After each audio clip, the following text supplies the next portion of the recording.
It's time to change the cabin air filter in my 2019 Honda Pilot again. I made a video earlier showing how to do it. I'll link to it in the description.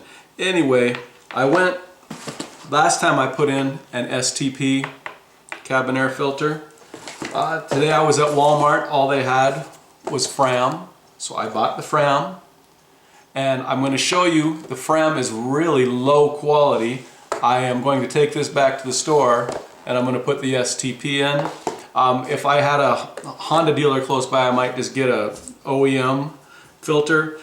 But let me show you why I'm going to take the FRAM back.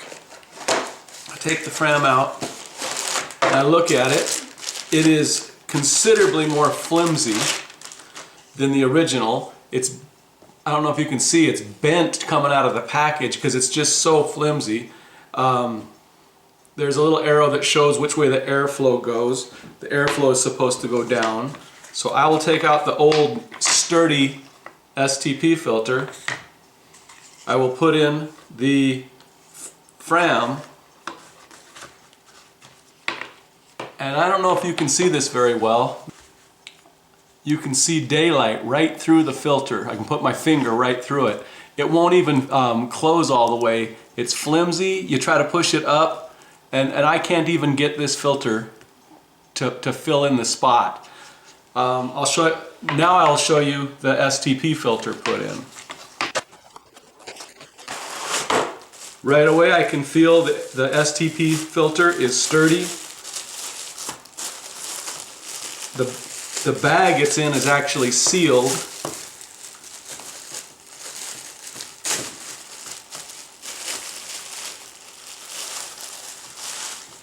See the little arrows show which way the air flows. That means it flows downward in this case.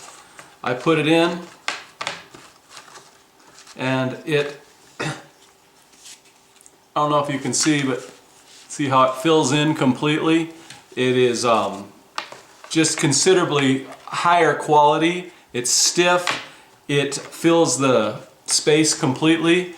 This FRAM air filter is cheap, flimsy garbage, and I'm taking it back. It's the correct part for my car, but it is really a piece of garbage. I'm going to take it back to Walmart. They both cost about $20, but for your money, the STP is by far the better quality filter. I hope this is helpful. Thanks. Goodbye.